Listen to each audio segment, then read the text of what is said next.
Hi, how you doing? This video is to show you how to find the standard deviation using group data. Okay, so maybe you just tuned in to see that.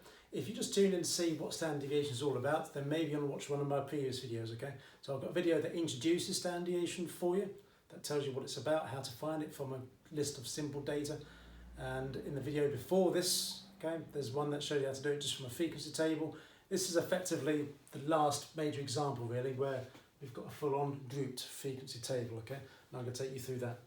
Now, you could use either of these for me to do it, of course. This is my preferred one, of course, just because it's quicker to do. Now, what I'm going to suggest you do is maybe just take a note of this, or just watch the video, then go back and then take notes should you need to do so. Okay. But the critical thing is try to remember what you did in GCSE maths to estimate the mean from this. Okay.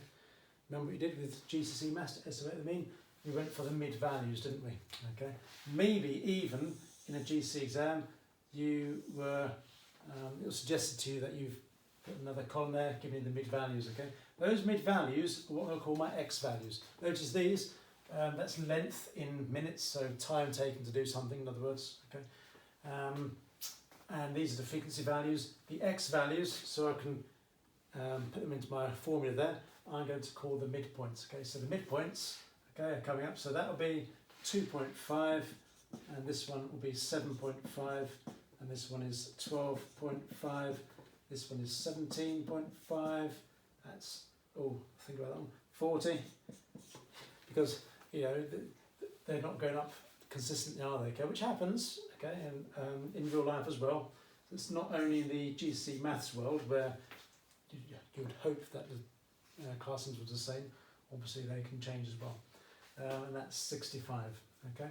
And then you find the mean using those, okay? From this point on, it's exactly the same method as my previous video in finding the mean standard deviation from a frequency distribution, okay? You've got to multiply those together, okay? Now, if you want, you can show those in the next column, or you can just do your working down here, okay? This is what I normally do, okay? I normally put in my work in here, so sigma fx over sigma f, that's how you find the mean, okay, that's x bar, alright, so we're going to do 4 times 2.5, and I'm just going to call it out to you and do my calculator, okay, you can do the same if you wish, okay, 4 multiplied by 2.5, added to 15 multiplied by 7.5, added to 5 multiplied by 12.5, added to 2 multiplied by 17.5, 0 times 40 is 0, so I don't need to add that on,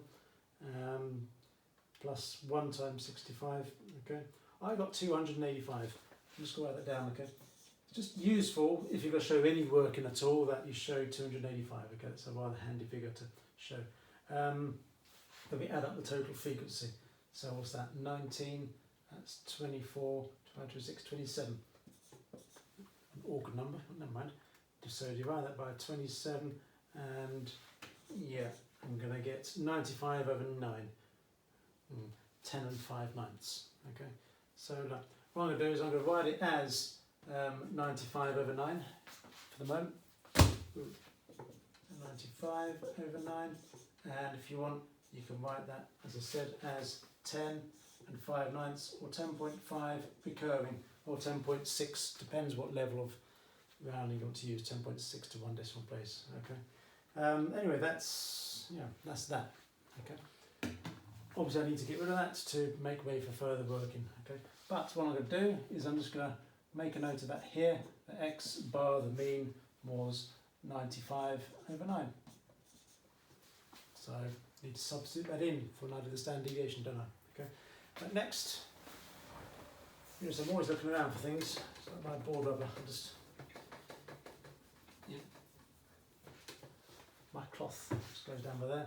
And then the standard deviation, okay, so standard deviation is equal to, now if you recall from that, what we need to do is square the x values together, multiply by the frequency, and add them up, alright, so I'm going to do that, and I'm going to call out what I'm typing to my calculator as I'm doing it.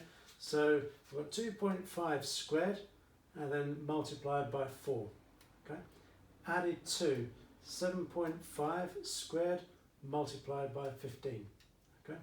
added to 12.5 squared multiplied by 5. You see what we're doing? Just squaring those times by the frequency. Square that times by frequency, square that times by frequency. I've just done 12.5 squared times 5. Next thing we do, so add 17.5 squared multiplied by 2. Don't bother that one because it's 0. Okay, and added to 65 squared. I don't even need to put the times by 1, do I?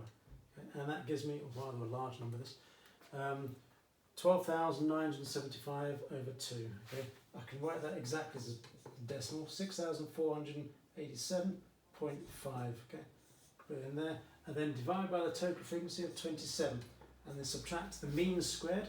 So 95 over 9 in brackets squared, and then square root all of that. Okay, that's what I would recommend to show as you're working for standard deviation. Okay, that's enough. Okay, because that fraction there, that's the longest to calculate. Okay, you've got to find the midpoints and square the term, multiply the frequencies. So as long as you're showing that, then that's fine. I wouldn't just go straight to the final answer, you see, because these things, they're very, very easy to just put in the wrong number in a calculator. When you're doing this, okay, it's easy to just type in an 8 instead of a 9 or something like that. Okay, so I wouldn't recommend doing that. I'm going to work out what this is now. So divide that by 27. Divide that. I'll get it in my calculator, you see, by 27. And then I'm going to subtract, and I'll need to put this in brackets when I 95 over 9 squared. And that gives me, calculator doesn't like it that much, okay? Otherwise it doesn't give me the exact, there you go, it gives me 128.858 something. So I'm just going to write the square root of that. Sometimes you're asked to write down the variance, in which case it would just be that without the square root.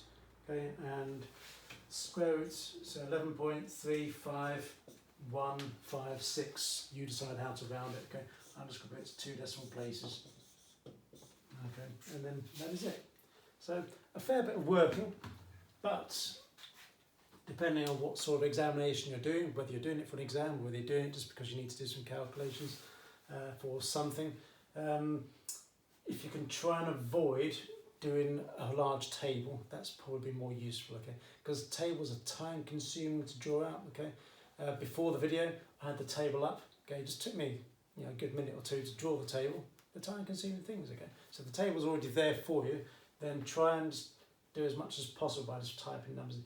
This is a complicated process as it is. If you've got this far in terms of your mathematics career, you can handle looking at that and just putting the numbers into your calculator. You can, have faith in yourself. I'm hoping that was helpful to you, okay? And if you didn't watch my other standard deviation videos, maybe just want to watch them because you should find them quite helpful. Right, see you again.